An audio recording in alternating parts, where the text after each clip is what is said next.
नमस्कार, मैं हूं अशोक कुमार यादव। आप देख रहे हैं INF media Indian news frequency. देश में इस समय जो सबसे ज्वलंत मुद्दा है, जो सबसे बड़ी खबर है, उस पर सदन से लेकर सड़क पर हंगामा जारी है।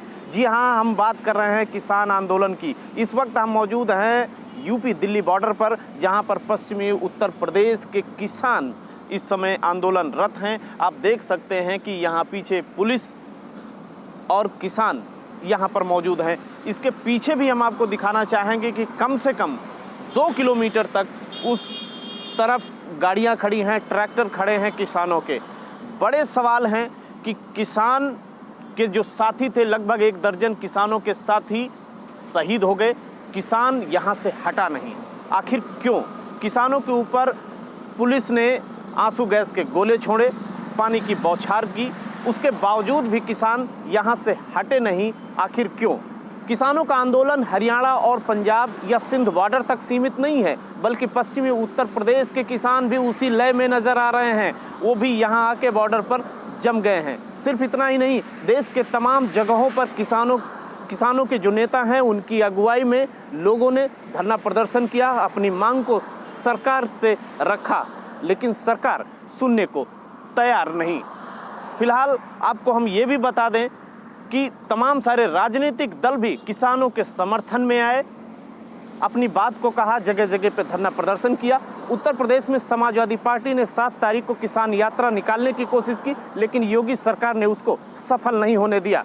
उसके बाद 8 तारीख को विपक्षी दलों ने मिलकर भारत बंद का आह्वान किया, लेकिन उसके बाद भी सरकार पीछे हटने को तैयार नहीं। सरकार के चेहरे पर जरा भी सिकन नजर नहीं आई।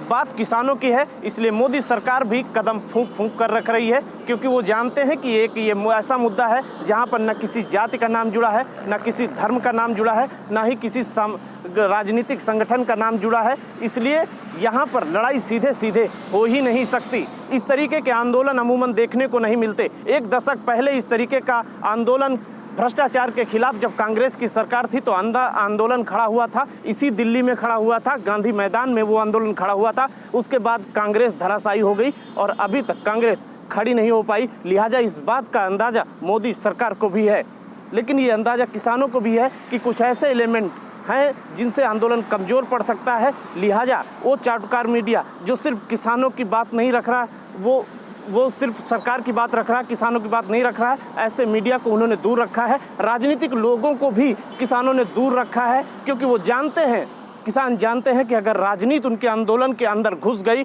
तो फिर इस आंदोलन को कुचलना बेहद सरकार के लिए आसान हो जाएगा। लेकिन इन सब के बीच बड़े सवाल ये भी हैं कि राजनीति जो इस देश का संवैधानिक ढांचा है, उस संवैधानिक ढांचे पे अगर आप सत्ता पे बैठे हैं तो आपको सवाल भी सुनना पड़ेगा, आपको आंदोलन भी देखने पड़ेंगे, आपको विरोध भी झेलना पड़ेगा। लेकिन क्या मोदी सरकार को ऐसा लगता है कि आंदोलन और सवाल उनकी बेइज्जती करते हैं? उनको ऐसा लगता है तो क्या सरकार शासक के तौर पर काम करेगी, जहां पे ना आंदोलन होंगे ना सवाल होंगे? अगर आंदोलन नहीं होंगे, सवाल नहीं होंगे, तो इस तरीके की संवैधानिक व्यवस्था पे जरूर सवाल उठेंगे और ये बहुत ही सोचनीय विषय हम सब के लिए है। फिलहाल किसान और सरकार के बीच में ये आंदोलन चल रहा है। ये तो वक्त बताएगा कि आखिर में निर्णय क्या होगा।